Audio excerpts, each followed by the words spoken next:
Le soleil se lève encore une fois. Une nouvelle journée commence. Avant le bruit des notifications, avant les obligations, avant que le monde extérieur n'impose ses urgences et ses attentes, il existe un instant fragile et puissant. Un espace silencieux où ton esprit n'est pas encore envahi. Un moment où ta conscience est malléable, disponible, ouverte. C'est là que tout commence.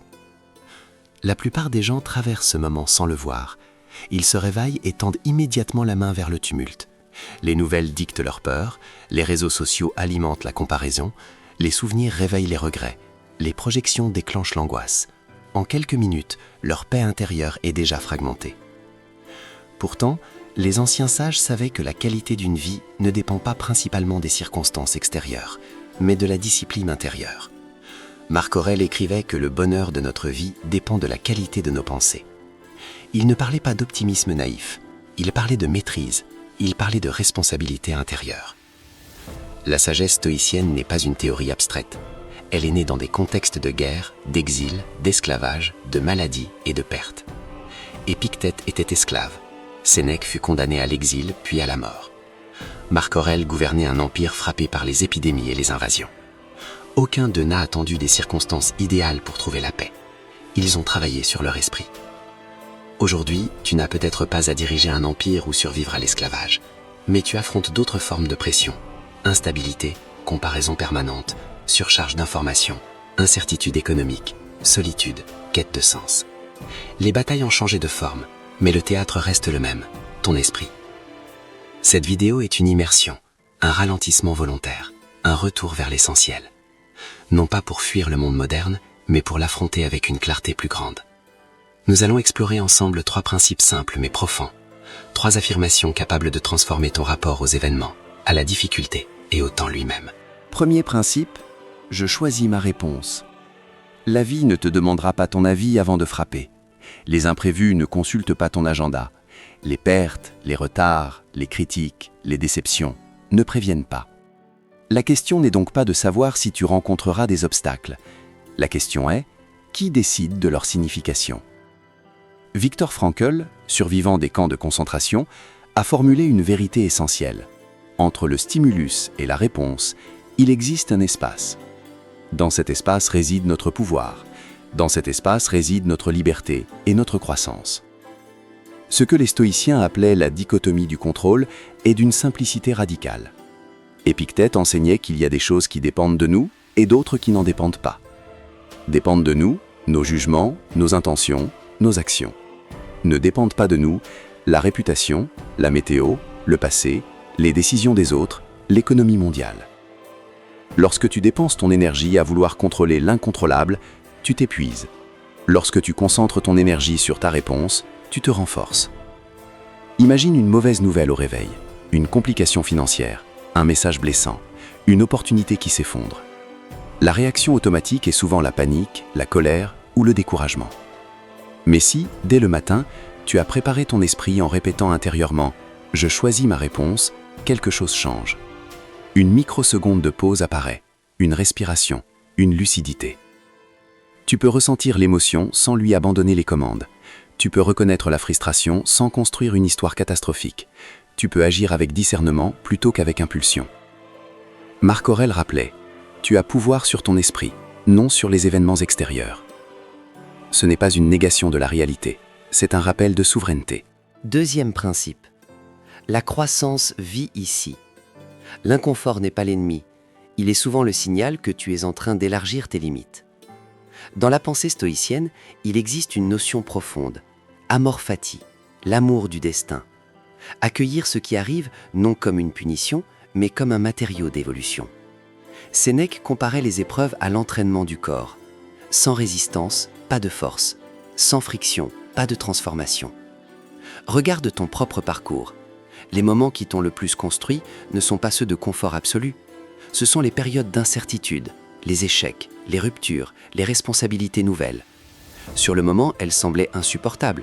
Avec le recul, elles ont sculpté ton caractère. Pourtant, l'esprit moderne recherche la facilité immédiate.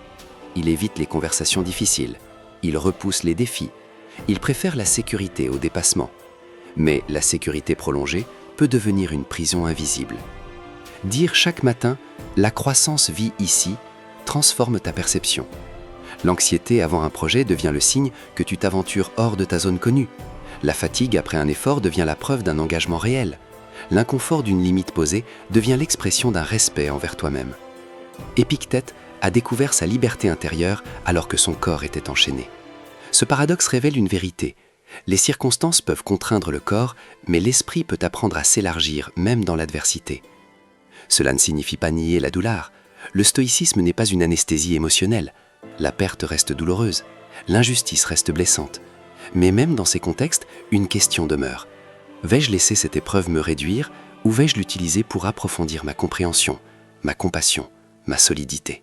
Troisième principe. Aujourd'hui compte le plus. Le passé est immuable, le futur est incertain. Seul le présent est opérant. Et pourtant, l'esprit humain voyage sans cesse. Il revisite les erreurs, il anticipe les catastrophes, il construit des scénarios hypothétiques qui épuisent l'énergie. Marc Aurèle conseillait de se limiter au moment présent, non par ignorance du passé ou du futur, mais parce que l'action réelle n'existe que maintenant. Lorsque tu te réveilles submergé par la semaine à venir, ton cerveau tente de résoudre simultanément des problèmes qui n'existent pas encore. L'angoisse s'installe, le poids paraît immense. Mais si tu ramènes ton attention à l'instant, te lever, respirer, boire un verre d'eau, accomplir une première tâche simple, la montagne redevient une succession de pas. La présence n'est pas une abstraction spirituelle, c'est une efficacité mentale. Un esprit dispersé entre regret et projection fonctionne à moitié. Un esprit ancré dans l'instant agit avec clarté. Les stoïciens pratiquaient la réflexion quotidienne. Ils examinaient leurs actions le soir, ils anticipaient les difficultés le matin. Mais une fois la journée commencée, ils se concentraient sur l'action juste, ici et maintenant. Ce retour constant au présent réduit l'anxiété et augmente la précision.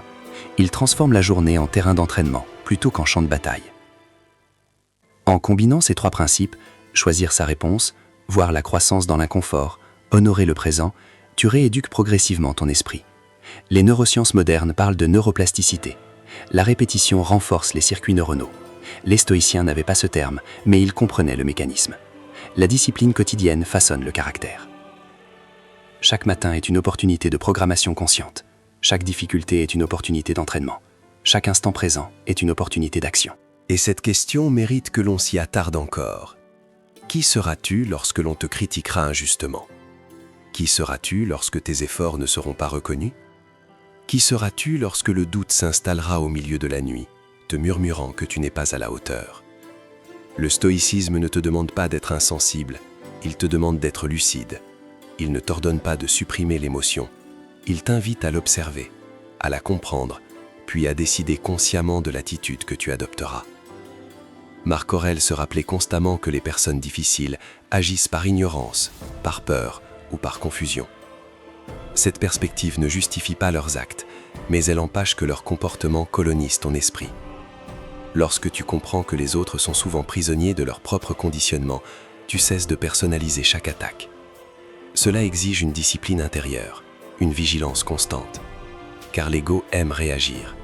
Il aime se défendre, se comparer, prouver, dominer. Mais la véritable force n'est pas dans la domination extérieure, elle est dans la stabilité intérieure. Être stoïcien aujourd'hui ne signifie pas porter une toge ou citer des maximes en latin. Cela signifie apprendre à ralentir ta réaction.